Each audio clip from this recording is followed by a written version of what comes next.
Hello and welcome to the France 24 interview. The situation is getting more and more tense between the Democratic Republic of the Congo and Rwanda. Congo is accusing its neighbor of supporting a rebellion by the name of M23 in the east of the country, drawing on a UN report that has also prompted several Western countries, including the United States, to suspend part of their bilateral aid to Rwanda. Kigali vividly denies the charges and has decided to withdraw the few hundred troops that were stationed in the DRC and cooperating with the Congolese military as part of a previous peace deal dating back to 2009.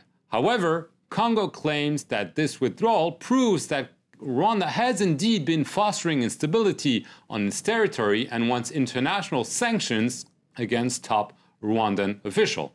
Our guest today is Rwanda's Minister of Foreign Affairs, Louise Mushikiwabo. Thank you very much for coming on the France 24 set. Thank you. I want to begin with the charges I just mentioned. Rwanda has decided to withdraw 2 units of special forces that had been operated in Congo for 2 years with the Congolese military. However, the Congolese Minister of Information is saying this proves that Rwanda has been actively supporting a rebellion in the Congo. What's your reaction? My reaction is that it would not make sense that Rwandan troops would be supporting a rebellion inside Congo alongside the Congolese National Army. Our units have been operating jointly and physically together with the Congolese troops. Therefore, it does not make sense that Rwandan troops will be supporting a rebellion when they're actually stationed for the last 2 years alongside Congolese troops. So, you know, a lot has been said by Congolese officials with a lot of contradiction, and this is just, I think, a reality that is difficult for the authorities in Kinshasa to explain how, on one hand, they're accusing Rwanda of fomenting a rebellion and at the same time working together to stabilize Eastern DRC. But working together is now a thing of the past. You've decided to withdraw those special forces. They came out at the end of last week. Why did you make that decision?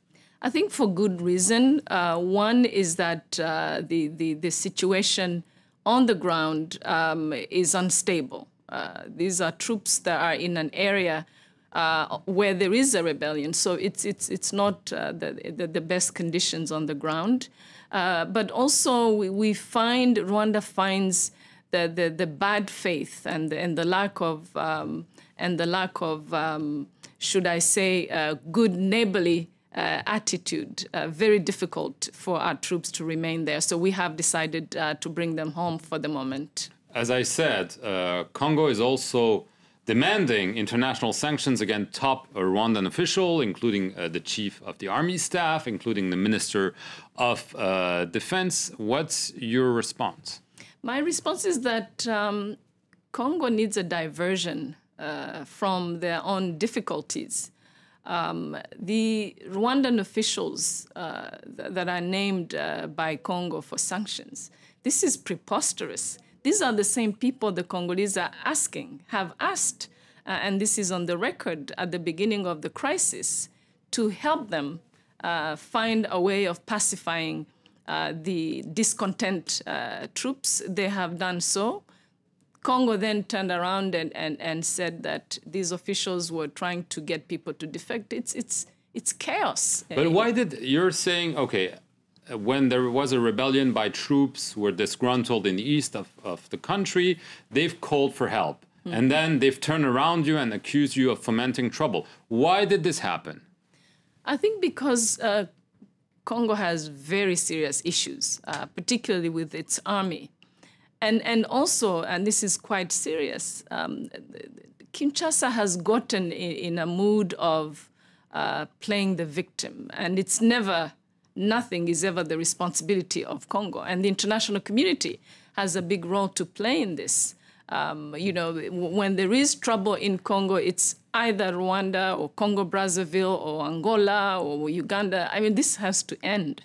And so it's the easy card to play for Kinshasa. Also a way to hide some of the serious issues that this country has had for a number of years that are lingering. But again, I think with the enabling and environment from the international community. Speaking of the international community, there was a report by UN experts accusing Rwanda of helping logistically with arms, with men, the rebellion of the M23 in eastern Congo. And as a result, the United States, several European countries have cut aid. So it means there are some serious charges against Rwanda. And if the United States and other countries have decided such measures, it means they believe them.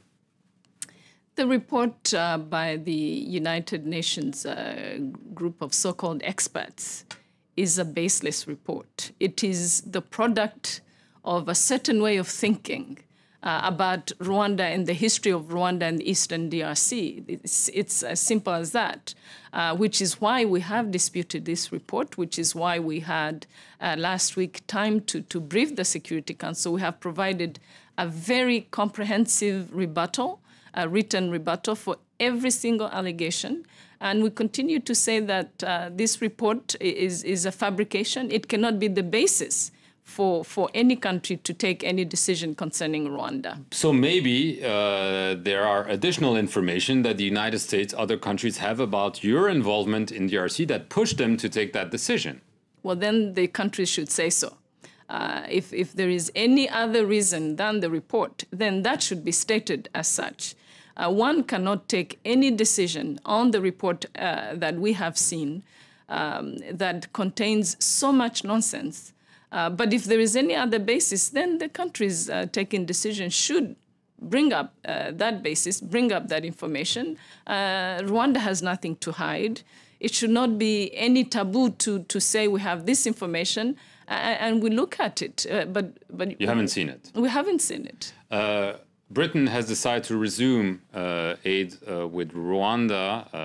Do you think the other Western countries that have taken those sanctions against Rwanda will follow suit? First of all, I think Britain has done the right thing. Aid is meant for development. Rwanda is a country by any standards that has done very well with aid. We have managed to combine aid with very strong ownership on the ground to deliver results for aid. That is a fact.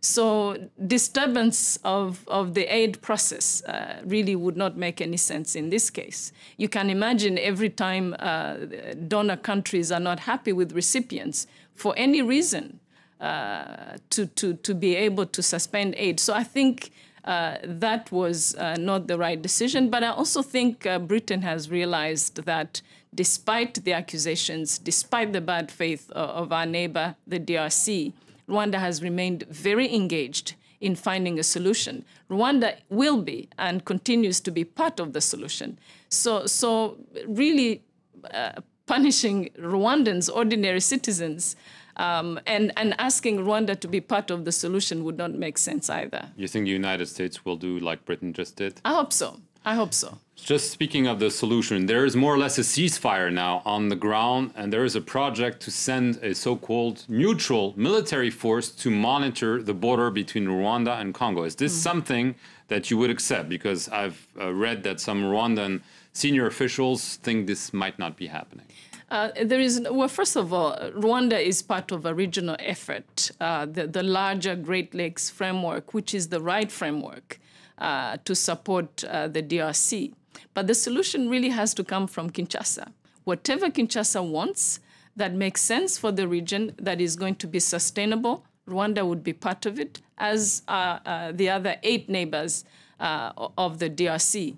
Now we have a ceasefire. If the ceasefire holds, then there is no reason for combatants to be on the ground. What Rwanda is interested in prior to any force being on the ground is good verification and surveillance around its border. I think it will be good for us to have other neighbors, people in the region, witness and be part of what's going on around that border. So you're confident that despite the back and forth between Kigali and Kinshasa, there will not be another war, but that there will eventually be a peaceful solution? Rwanda definitely is not interested in war, and I think... You've been to war in the past in the Congo. Absolutely. We have had a very difficult history with Congo. Remnants of a force of a militia that killed 1 million people in Rwanda fled to Congo. So there is a history. So we've had to fight war, but we've also made peace. We have enjoyed 4 years of stability and peace. We have protected our territory. We have secured our strategic interests, particularly our security along the eastern DRC border with Rwanda, working with Kinshasa. And that is what we want to get back to. So in a word, do you still trust Joseph Kabila? Oh, you know, one has to trust their neighbor. We are neighbors. We will stay where we are. And we also think that, you know, these crises in the DRC are very common. Unfortunately, it's becoming cyclical. So this is not the first time we have had this situation of volatility. But there is no reason why this cannot end, just as the others have ended. Okay, thank you very much for coming on the France 24/7, and thank you all for watching this edition of The Interview.